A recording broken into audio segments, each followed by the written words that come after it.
Hello, welcome back my YouTube family and all student. कैसे हैं आप सभी? आई होप सभी बहुत अच्छे से होंगे और सभी बहुत अच्छे से अपनी तैयारी भी कर रहे हैं। तो स्टूडेंट, स्वागत है आपका आपके प्यारे यूट्यूब चैनल अभिलाषा ब्लॉग्स 108 में। तो जैसा कि आपको पता है कि हम पर डे एक प्रैक्टिस सेट करते हैं जिसमें होते हैं top 10 GK GS and static question, जो हमारी परीक्षा के लिए होते हैं बहुत अति महत्वपूर्ण सवाल, और ट्विस्ट टेस्ट में होते हैं व्याख्या सहित। तो डेली हमारा प्रैक्टिस सेशन चलता है। 18 हम कर चुके हैं, आज हमारा 19 प्रैक्टिस सेट होगा। तो स्टूडेंट चलिए तैयार हो जाइए, बिना देरी के करते हुए अपनी क्लास को स्टार्ट करते हैं, क्योंकि समय हमारे पास कम है और हमको सीखना और करना बहुत ज़्यादा से है। तो चलिए स्टूडेंट देखते हैं आज का पहला क्वेश्चन हमारी स्क्रीन पर क्या है।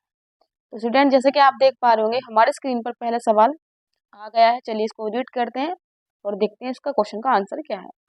तो क्वेश्चन नंबर 1 है कि ऑस्ट्रेलिया वासी किस मौसम में क्रिसमस मनाते हैं? ऑस्ट्रेलिया वासी किस मौसम मौसम में क्रिसमस मनाते हैं? तो चलिए स्टूडेंट ऑप्शन रीड कर लेते हैं। ग्रीष्म ऋतु में, शरद ऋतु में, बसंत ऋतु में और वर्षा ऋतु में। तो स्टूडेंट हमारे क्वेश्चन का राइट आंसर हो जाएगा ग्रीष्म ऋतु। स्टूडेंट जैसे कि आपको मालूम होगा कि हमको जो पृथ्वी पढ़ाई जाती है वो ऐसे करके पढ़ाई जाती है, और ये होते हैं बीच की मध्य रेखा। आपको पता होगा ऑस्ट्रेलिया जो महाद्वीप है वो दक्षिण में, ठीक है। आपको पता होगा जब हमारे यहाँ उत्तर उत्तर माने उत्तरी नॉर्थ पोल में या नॉर्थ पोलार्ध में जब यहाँ ठंड होती है तो दक्षिण में क्या होती है? गर्मी।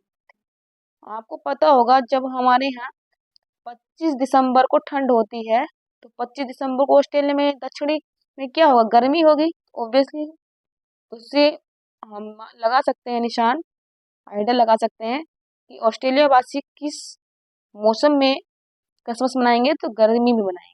ये मत लगा लेना कि गर्मी में अगर हमारे यहाँ जाड़े होते हैं 25 दिसंबर को तो ऑस्ट्रेलिया में भी जाड़े होंगे, ऐसा बिल्कुल भी नहीं।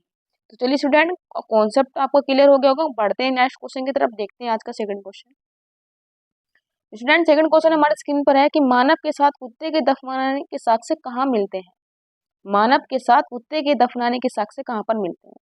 स्टूडेंट ऑप्शन भी है राखी गढ़ी, बुरजूम, मांडा, दमदमा। स्टूडेंट हमारे क्वेश्चन का राइट आंसर हो जाएगा बुर्ज। स्टूडेंट बुर्ज होम में कुत्ते के साक्ष्य मिलते हैं दफनाने के, ये हमारे क्वेश्चन का राइट आंसर है। और ये वर्तमान में कहाँ पड़ता है? ये वर्तमान में पड़ता है जम्मू कश्मीर में। बुर्ज होम को हम गर्त घर भी बोल सकते हैं, गर्त घर माने गड्ढा घर भी बोल सकते हैं। स्टूडेंट जैसे कि आपको स्क्रीन पर दिखाई दे रहा होगा राखी गढ़ी। राखी गढ़ी हड़प्पा सभ्यता का सबसे बड़ा स्थल है, और ये कहाँ है? हरियाणा में। और आपको पता होगा ये हड़प्पा सभ्यता का सबसे बड़ा संग्रहालय भी बनने जा रहा है। चलिए स्टूडेंट बढ़ते हैं थर्ड क्वेश्चन की तरफ, देखते हैं क्या है थर्ड क्वेश्चन हमारे स्क्रीन पर। स्टूडेंट थर्ड क्वेश्चन हमारे स्क्रीन पर आ गया, इसको रीड करते हैं कि राष्ट्रीय विकास परिषद का अध्यक्ष कौन होता है? राष्ट्रीय विकास परिषद का अध्यक्ष कौन होता है? ऑप्शन है उपराष्ट्रपति, राष्ट्रपति, गृह मंत्री और प्रधानमंत्री। स्टूडेंट हमारे क्वेश्चन का राइट आंसर हो जाएगा प्रधानमंत्री राष्ट्रीय विकास परिषद का अध्यक्ष होता है। स्टूडेंट आपने पढ़ोगी पंचवर्षीय योजना है, तो पंचवर्षीय योजनाओं को जो अंतिम रूप से अनुमति प्रदान करता था वो राष्ट्रीय विकास परिषद ही है। राष्ट्रीय विकास परिषद का पदेन अध्यक्ष प्रधानमंत्री होता है। और आपको पता होगा कि राष्ट्रीय विकास परिषद का जो इसका गठन है 6 अगस्त 1952 में किया गया था। लेकिन हमारी पंचवर्षीय योजना 1951 में पहली पंचवर्षीय योजना शुरू कर दी गई थी। तो अगर आपसे एग्जाम में क्वेश्चन पूछ ले कि राष्ट्रीय विकास परिषद द्वारा कितनी पंचवर्षीय योजनाओं को अनुमोदन किया गया है, तो 12 आंसर नहीं होगा, इसका आंसर 11 होगा।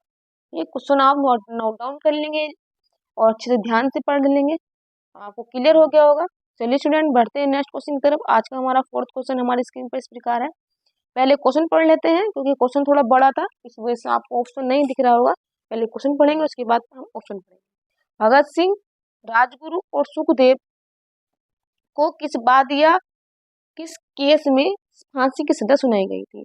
भगत सिंह, राजगुरु, सुखदेव को किस बात या केस में फांसी की सजा सुनाई गई थी? चलिए स्टूडेंट अब हमने क्वेश्चन पढ़ लिया, ऑप्शन भी रीड कर लेते हैं। ऑप्शन है हमारे अलीपुर षड्यंत्र, लाहौर षड्यंत्र, काकोरी षड्यंत्र और कानपुर षड्यंत्र। तो स्टूडेंट हमारे क्वेश्चन का राइट आंसर हो जाएगा लाहौर षड्यंत्र। ये हमारे क्वेश्चन का राइट आंसर। चलिए स्टूडेंट बढ़ते हैं नेक्स्ट क्वेश्चन की तरफ। नेक्स्ट क्वेश्चन हमारे स्क्रीन पर आ गया है, इस प्रकार है कि तवो मठ ये तांबो मठ किस राज्य में स्थित है? ऑप्शन है अरुणाचल प्रदेश, सिक्किम, हिमाचल या तिब्बत। तो स्टूडेंट हमारे क्वेश्चन का राइट आंसर हो जाएगा हिमाचल प्रदेश, ये हमारे क्वेश्चन का राइट आंसर है।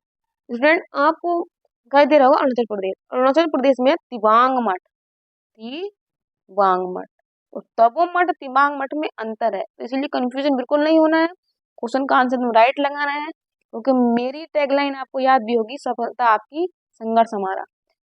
और इसीलिए इसी वजह से हम हर एक बुक क्वेश्चन जरूर पढ़ेंगे जहाँ स्टूडेंट डाउट में जाता है। तो डाउट भी क्लियर हो गया, आंसर भी आपको मिल गया। चलिए स्टूडेंट बढ़ते हैं नेक्स्ट क्वेश्चन की तरफ।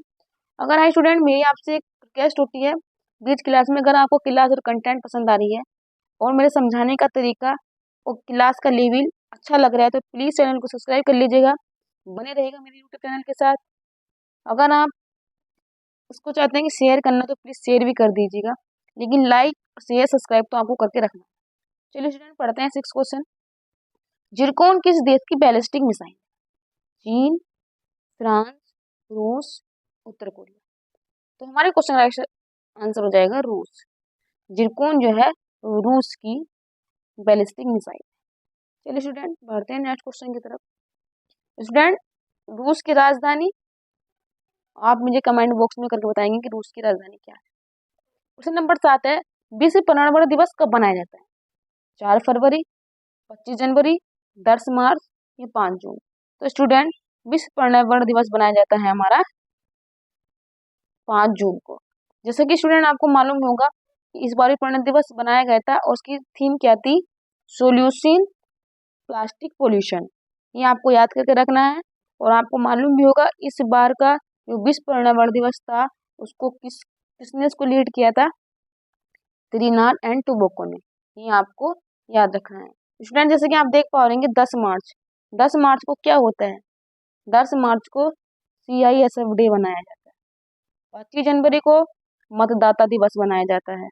और 4 फरवरी को क्या बनाया जाता है, ये आप मुझे कमेंट बॉक्स में कमेंट करके बताएंगे अगर आपको क्लास अच्छी लग रही है। स्टूडेंट क्वेश्चन नंबर 8 है हमारा कि the man who divided India, the man who divided India पुस्तक के लेखक कौन है? ऑप्शन है हमारे अबुल कलाम आजाद, ऑप्शन नंबर 2 है doctor Rajendra Prasad, option number 3 है रफीक जकारिया, ऑप्शन नंबर 4 है राम मनोहर लोहिया। तो student the man who divided India के लेखक कौन है? रफीक जकारिया। ये हमारे क्वेश्चन का राइट आंसर हो जाएगा स्टूडेंट। चलिए स्टूडेंट बढ़ते हैं आज के सेकंड लास्ट क्वेश्चन की तरफ, जो हमारी स्क्रीन पर इस प्रकार है जैसे कि आप देख पा रहे होंगे।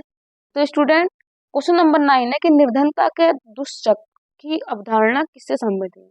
यानी कि निर्धनता का जो दुष्चक्र होता है इसकी अवधारणा किसने दी थी? ऑप्शन नंबर 1 है कार्ल मार्क्स, नरकशे, एडम स्मिथ या इनमें से कोई नहीं। 2 नरकशे।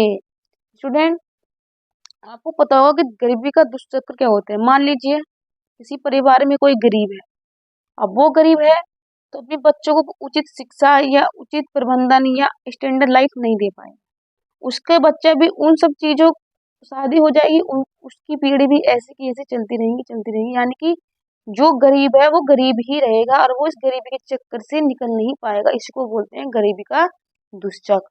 चलिए स्टूडेंट बढ़ते हैं आज के हमारे जो सीरीज है उसका लास्ट क्वेश्चन है और बड़ा इंटरेस्टिंग क्वेश्चन है।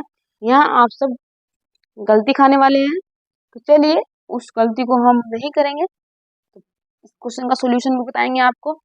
इसका पहले क्वेश्चन पढ़ेंगे कि वायु दाब सबसे कम होता है, यानी किस मौसम में वायु दाब सबसे कम होता है? स्टूडेंट ऑप्शन पढ़ेंगे शीत ऋतु में, बसंत ऋतु में, शरद ऋतु में या ग्रीष्म ऋतु में। तो स्टूडेंट इस ऑप्शन का आंसर हम एक जो हमारे पास लॉजिक होता है उसको यूज करेंगे। आपको पता होगा जब ताप अधिक होता है, जब ताप अधिक होगा तो प्रेशर ऑटोमेटिकली कम होगा, क्योंकि ताप और दाब एक दूसरे के क्या होते हैं? व्युत्क्रमानुपाती होते हैं।